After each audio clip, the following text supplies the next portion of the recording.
Oh my God, what a huge win for Iran. An absolutely massive win for them as they knock Wales out of the World Cup. Surely now, and Iran's hopes are still alive going into that final game of theirs against America. What a win for them today. 2 late goals, 2 fantastic goals as well. And they deserved that win. That win was always coming, even before the red card. And you have to say, Wales just haven't turned up. Looking at some of the big names, Gareth Bale, Aaron Ramsey, where were you today? You did not step up, you did not deliver, and you did not perform. After that Iran performance against England, I was sitting there thinking, surely Wales are going to go into this game, be favourites, and possibly win.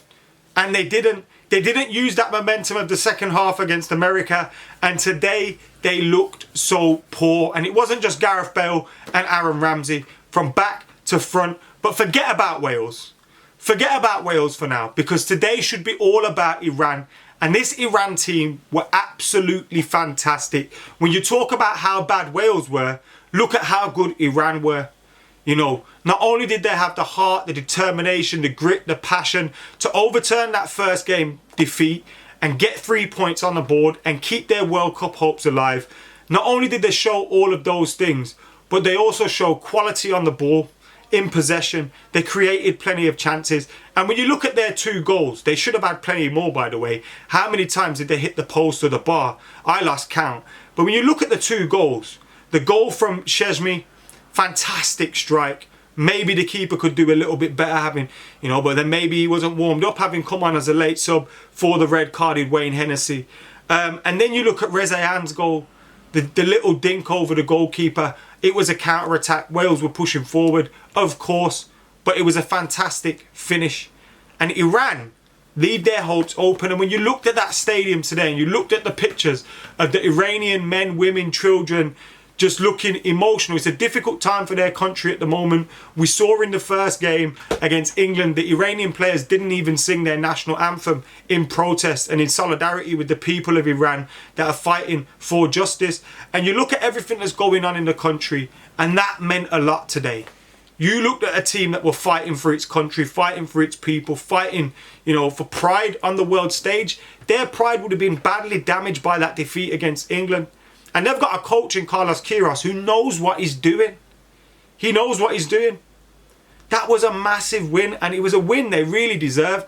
You look at it 2-0, and I feel sorry for the Welsh, you know, especially those school kids that would have went to school today and watched the game at school. It was disappointing for them.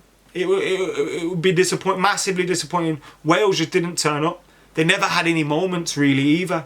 You know, I think there was one moment towards the end of the game. It may have still been at 0-0 where Kiefer Moore has a half chance in the box, but his first touch is too heavy. But they didn't create enough. And in those conditions, under that pressure, under that spotlight, on the world stage, I know Wales are underdogs. But look, today, and all due respect, you weren't playing France, you weren't playing England. You're coming up against an Iran side. You should consider yourself at the very least equals to them. And you just didn't compete. The red card was a stonewall red card.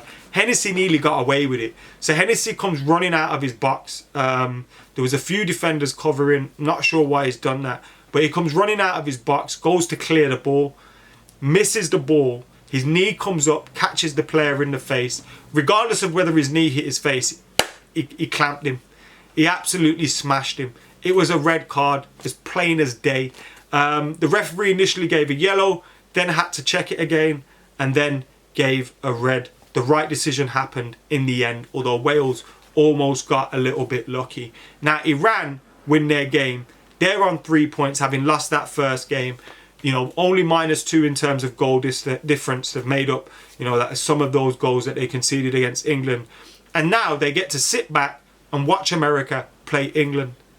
Now, America, you'd imagine, given their form in the opening game, would probably lose that game. Although anything can happen. If England, you know, are complacent or overlook them or don't turn up on the day, then as you've seen in this tournament already with Argentina and with those kind of, anything can happen. But you'd imagine England would probably win that game. And if England do win that game, you're looking at a US team that would be on 1 point. You're looking at a Wales team that would be on 1 point. You're looking at a Iran team that would be on 3 points. and have to play America in the final game as a decider, I'd feel at this moment in time, I'd back Iran. But again, it'd be a very even game.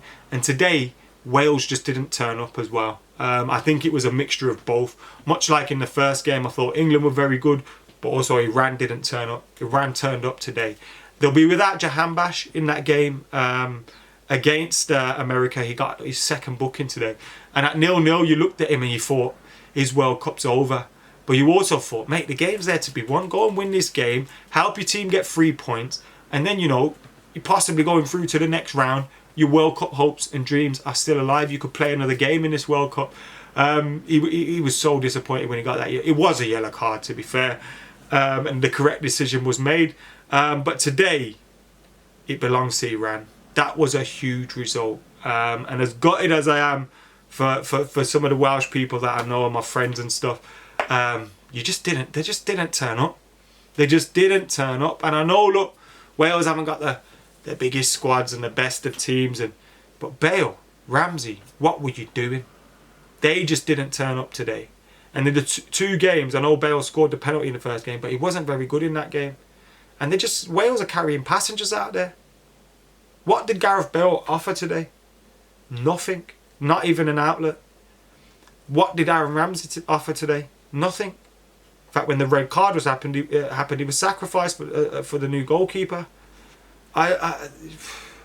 When you go to America like Gareth Bale has done and tossed off his career this is what's going to happen. You're not going to be in a prime condition to compete on the world stage against teams like Iran who are giving it their all. And you know what? Got some quality with them as well. I just thought they were poor today, and they've let themselves down more than anyone. You feel sorry for the likes, you know, some of the players out there that are battling and fighting, but probably just aren't good enough. But those that are good enough, I just felt like they didn't turn up. Huge win for Carlos Queiroz. Huge win for Iran. And now they go into that game against America looking for another big point or win, which could possibly take them into the next stage, which would be absolutely massive when you think of the result for Saudi Arabia, the result for Iran, you know, the power of football and what it would be doing for the people in those parts of the world. Phenomenal. There's so many football fans when you travel around and stuff, and you know, I've been to India and places like that, and I've not been to many places in the Middle East, but football's massive over there, Western football, and you know how powerful it must be to see their own people doing it. Incredible. Anyway, let us know your thoughts in the comments below. See you later.